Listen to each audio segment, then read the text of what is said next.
A very good morning friends.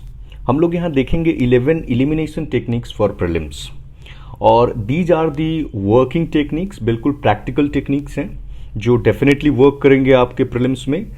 To save your time I have already arranged these in a practical order. आप यहाँ पे देख सकते हैं। आई जस्ट एक्सप्लेन, क्योंकि यहाँ से हो सकता है कुछ चीज़ें आपको न समझ आए, बट आई एक्सप्लेन। और आप देख पा रहे होंगे 11 है और बहुत ही वर्किंग मेथड्स हैं। देखिए क्या होता है ना कि प्रीलिम्स में समटाइम्स इट हैपेंस कि आपका जो नॉलेज का लेवल है 30 to 35 questions, mostly if you are well prepared you will be able to do 35 questions. After that आप नहीं कर पाएंगे। उसके बाद आपको एलिमिनेशन पे आना ही पड़ेगा। और यूपीएससी का prelims, that is why I say is the easiest prelims, that the only reason is that elimination techniques work here. और यूपीएससी का प्रीलिम्स टफेस्ट भी है अगर आपको एलिमिनेशन टेक्निक्स नहीं आते हैं। देखिए हम में से बहुत सारे लोग होते हैं जो ये कोशिश करते हैं ना कि प्रीलिम्स को केवल नॉलेज के बेसिस पे क्रैक कर देंगे। अगर आप स्टेट पीएससी की तैयारी कर रहे हैं जैसे BPSC, UPPSC, definitely it will work there, वहां पे वर्क करेगा। हालांकि यूपीपीसीएस भी अपना ट्रेंड थोड़ा चेंज कर रहा है, तो यूपीपीसीएस देने वाले लोग भी इसे जरूर देखेंगे, because I have seen that UPPCS is also asking some of the questions which are statement based के सवाल यूपीपीसीएस भी पूछ रहा है। एंड हु नोज, बीपीएससी भी अगर स्टार्ट कर दे तो टेक्निक्स तो आपको आनी चाहिए ना कि कैसे एलिमिनेट करेंगे हम। So I am Deepak and you are watching IAS PCS factory. So if you are new to this channel, आप सब्सक्राइब कीजिए और बेल आइकॉन को दबा लीजिए ताकि नोटिफिकेशन आपको मिल जाए। हमने ऑलरेडी यूपीएससी पे इधर एक सीरीज चला रखा है जिसमें कहां कहां आप गलतियां करते हैं, what are the important topics. आप प्लीज प्लेलिस्ट देख लीजिए। हमने यूपीएससी का प्लेलिस्ट बना दिया है, यूपीएससी प्रीलिम्स या कह लें कि 2021 2022 के नाम से है, आईएएस पीसीएस फैक्ट्री पे आप इसको देख लीजिए। So without wasting our time let us start.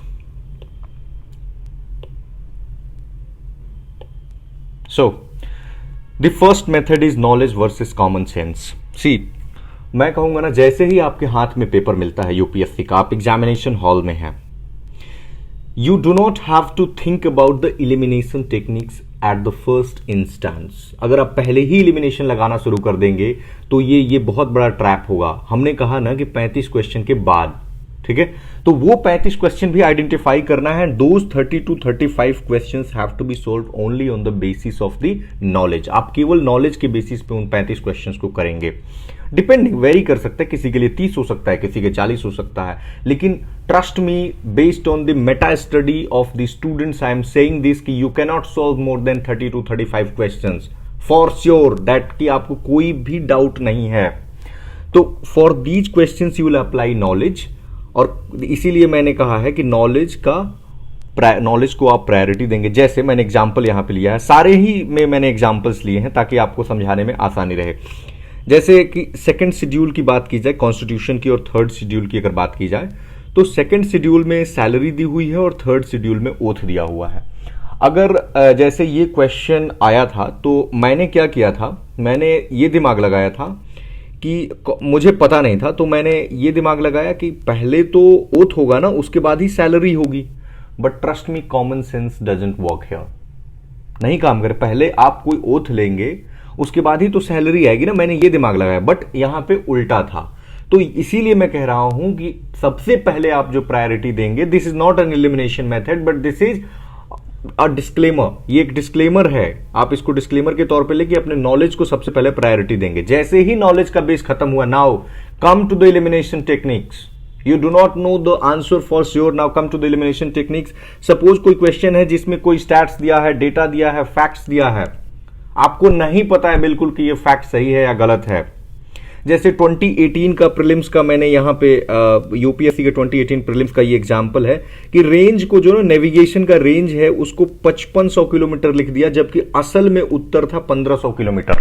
सब कुछ सेम था, सब कुछ सही स्टेटमेंट जा रहा था, बस अंत में ना 1500 किलोमीटर को 5500 किलोमीटर कर दिया। बहुत लोग जिनको याद तो ठीक से याद नहीं होगा, तो इसमें अंतर ही क्या है, ये 1 को 5 कर दिया है, ठीक है, तो वो यहां पे गलत टिक कर देंगे, ठीक है। तो ये चीजें आपको ध्यान रखनी है कि ये 1500 किलोमीटर सही था।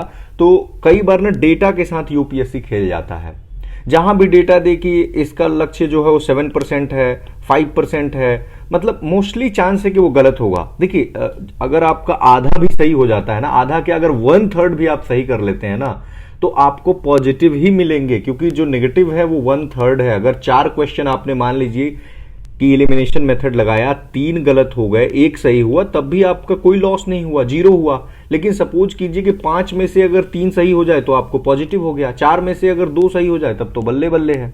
ठीक है, हमारा थर्ड जो मेथड है वो है, ये यूपीएससी का फेमस क्वेश्चन है कि steadily increasing, steadily decreasing, steadily decreasing and steadily increasing, की मतलब सतत बढ़ रहा है लगातार हर वर्ष, और हमेशा ही ये गलत हुआ है, ऑलवेज रॉन्ग। आप देखिए हमेशा यूपीएससी इस तरह की चीजें पूछता है, टैक्स टू जीडीपी रेशियो, देखिए, और एक डिकेड का पूछेगा, मतलब ऐसा तो बहुत ही कम चांस होगा ना कि कोई रेशियो हो और वो रेशियो हम 10 साल तक जो है वो पर्टिकुलरली या तो इंक्रीज ही करे या डिक्रीज ही करे। कभी तो वेरिएशन आएगा ना, और कभी भी वेरिएशन आएगा तो वो स्टेटमेंट गलत होगा। तो ऐसा जब भी आए, अगर पता है तो ठीक है, मैं अभी भी कह रहा हूं कि first apply your knowledge, if you know for sure go for that, but if you do not no go for कि ये रॉन्ग स्टेटमेंट है, एकदम सोचना ही नहीं है ये रॉन्ग स्टेटमेंट है। यूपीएससी का प्रीलिम्स ऐसे ही होगा। नेक्स्ट है कि all, every, any, drastically, completely, इस तरह के जो एक्सट्रीम स्टेटमेंट्स होते हैं ना, दे आर ऑलवेज रॉन्ग, ये हमेशा गलत होते हैं।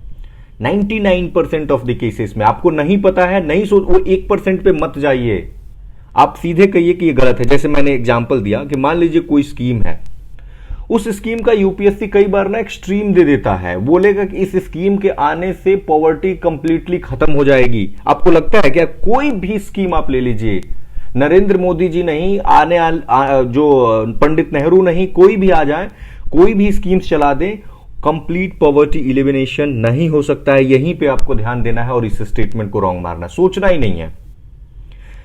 कोई भी चीज दे देना कि इट विल कंप्लीटली इलिमिनेट, ऐसा नहीं होता है, सारी चीजें ग्रेजुअल प्रोसेस में होती हैं। ठीक है, तो इस तरह के, या फिर मान लीजिए कह दे कि भारत सरकार ने एनआरएचएम की योजना चलाई है and it will completely eliminate जो हेल्थ के कंसर्न्स हैं रूरल एरियाज में, ऐसा हो सकता है क्या? नहीं हो सकता है।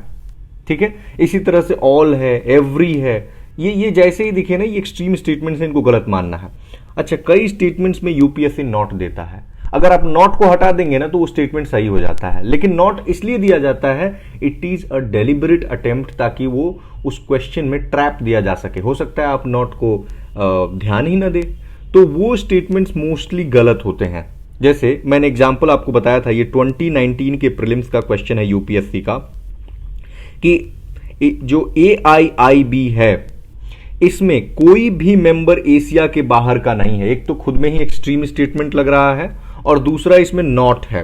ये दोनों ही इंडिकेट कर रहे हैं कि आपको कुछ भी नहीं पता है। Again this is a wrong statement. ठीक है, कई बार यूपीएससी कॉन्ट्राडिक्टरी स्टेटमेंट्स देता है, जैसे AIIB का ही 2019 का ही क्वेश्चन है, मैं ले रहा हूं।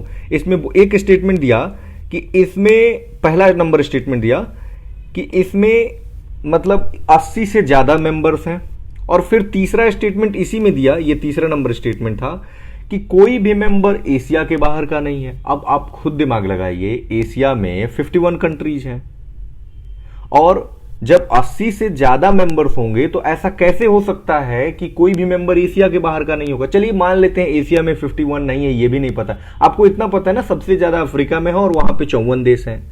तो फिर ये दोनों स्टेटमेंट एक दूसरे को काट रहे हैं। अब ऐसे में कोई एक ही स्टेटमेंट सही होगा, और जैसे ही आप एक ऑप्शन को एलिमिनेट करेंगे, आप देखेंगे या तो आपको आंसर मिल जाएगा या फिर आपका 2 ऑप्शन एलिमिनेट हो जाएगा, आपका काम इजियर हो जाएगा। ठीक है, देन है कि 2 स्टेटमेंट्स। देखिए कई बार यूपीएससी ना इंटरचेंज कर देता है, जैसे फीचर्स यहां पे देगा और कहेगा मिलान कीजिए, इसमें से कौन सा सही है। 1 is correct, 2 is correct, 1 and 2 is correct, neither correct. ठीक है, तो ऐसे में ना खादर की जगह बांगर का फीचर लिख देगा और बांगर की जगह खादर का फीचर लिख देगा, तो ऐसे में ना दोनों स्टेटमेंट गलत हो जाते हैं। ठीक है, तो ये आप जरूर ध्यान रखेंगे। ये ज्योग्राफी का एक क्वेश्चन है, तो ऐसे यूपीएससी करता है कि फीचर्स को इंटरचेंज कर देगा। देन है, तो ये ना मैं इसलिए बताया क्योंकि आपके दिमाग में चलना चाहिए, जैसे ही मिलान करने वाला क्वेश्चन आए यू शुड फर्स्ट थिंक कि क्या इंटरचेंज तो नहीं किया गया है। देन आता है डिजायरेबल स्टेटमेंट्स या कह लें कि प्रोग्रेसिव स्टेटमेंट्स, ये सही होते हैं। अगर कोई भी मान लीजिए कि स्कीम है, जैसे मनरेगा को ही हम एग्जांपल में लेते हैं, तो अगर कहता है मनरेगा का लक्ष्य है कि लाइवलीहुड को जनरेट करना, इसका इम्पैक्ट ऐसा होगा कि जो उनके घर के बच्चे होंगे उनका हेल्थ, आपको नहीं पता है, मान लीजिए आपने एक्सप्लिसिटली कहीं नहीं पढ़ा कि हेल्थ पे, वेलबींग पे, सैनिटेशन पे उनकी डिग्निटी बढ़ेगी, जो भी है डायरेक्टली तो आपने नहीं पढ़ा होगा ना कि मनरेगा से डिग्निटी बढ़ेगी, ठीक है, या फिर सैनिटेशन वगैरह को, तो ऐसे स्टेटमेंट्स ना ये मोस्टली सही होते हैं, ठीक है। या मान लीजिए कोई भी भारत सरकार स्कीम चलाए और उसमें बोले कि इसमें महिलाओं का एम्पावरमेंट करना है, वुमेन का एम्पावरमेंट करना है, ठीक है, उसमें कोई दिक्कत नहीं है। प्रोग्रेसिव स्टेटमेंट्स, उसमें ट्रैप देखिए, कहीं ऐसा तो नहीं दिखा कि सभी महिलाओं का एम्पावरमेंट हो जाएगा, अगर ऐसा है तो वो गलत है। कोई स्कीम आए और ये कहे कि सभी लोग गरीबी से बाहर आ जाएंगे या इससे कोई भी व्यक्ति गरीबी से बाहर नहीं आएगा, then this is wrong statement. हमारा 9th नंबर है प्रोबेबल्स। देखिए कई बार ना ये देता है कि मे, हो सकता है, may be, can be, may lead to, seems, ऐसा प्रतीत होता है, मतलब ये ना मॉडरेट स्टेटमेंट्स हैं, ये एक्सट्रीम नहीं है। तो मॉडरेट स्टेटमेंट्स की सही होने की पॉसिबिलिटी ना हमेशा ज्यादा होती है।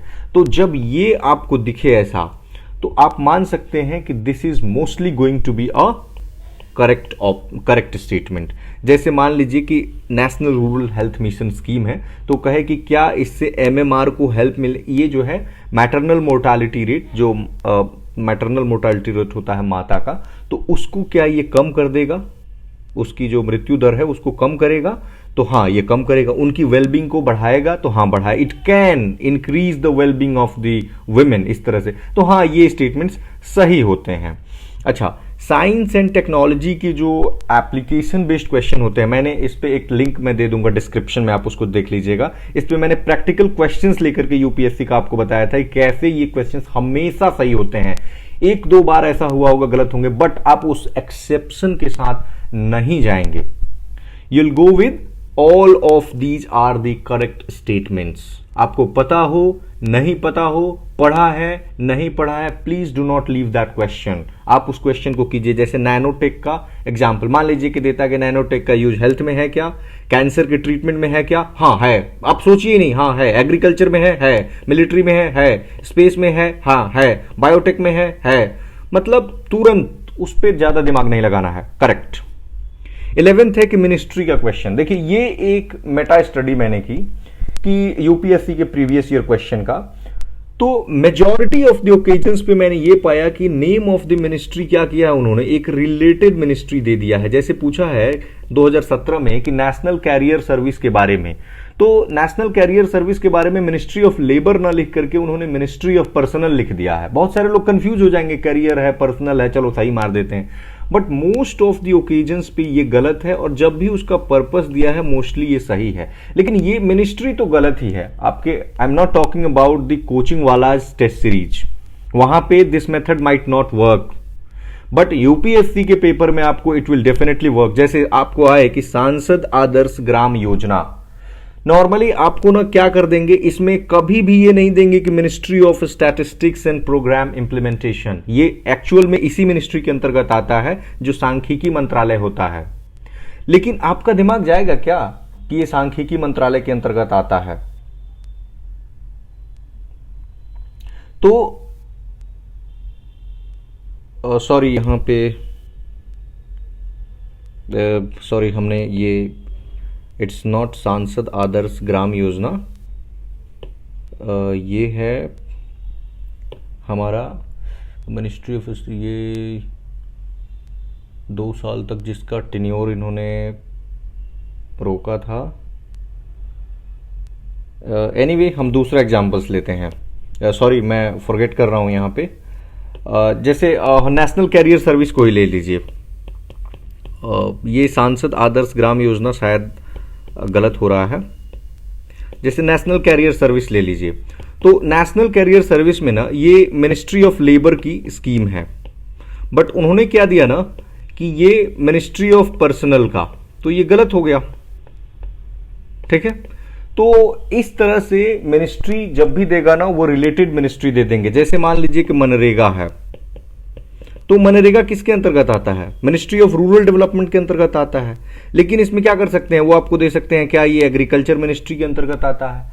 तो इस तरह से नॉर्मली वो गलत स्टेटमेंट करा सकते हैं। तो इसके अलावा ना आप एक दो काम और कर सकते हैं। एक दो काम आप कर लीजिए कि रिपोर्ट्स जरूर देख लीजिएगा, और कल मैंने इंपॉर्टेंट टॉपिक्स को बताया था तो आप उनको जरूर देख लेंगे। ठीक है, बाकी रेस्ट रिपोर्ट्स में इंपॉर्टेंट रिपोर्ट्स को जरूर देख लेंगे। जैसे मान लीजिए ईज ऑफ डूइंग बिजनेस है, तो ये वर्ल्ड बैंक पब्लिश करता है, या फिर वर्ल्ड इकोनॉमिक आउटलुक है तो ये आईएमएफ पब्लिश करता है। तो इस तरह की जो रिपोर्ट्स है ना, और खासकर एक और संस्था है WEF, ये नॉन प्रॉफिट संस्था है, एक थिंक टैंक है बेसिकली। तो इस थिंक टैंक की बहुत सारी रिपोर्ट्स आती है, जैसे रिस्क इंडेक्स पब्लिश करता है, कॉम्पिटिटिवनेस इंडेक्स पब्लिश करता है। ठीक है, तो इनकी जरूर देख लेंगे आप। रेस्ट अगर जो कुछ भी लगेगा हम उस पर I will try to cover. Thank you very much.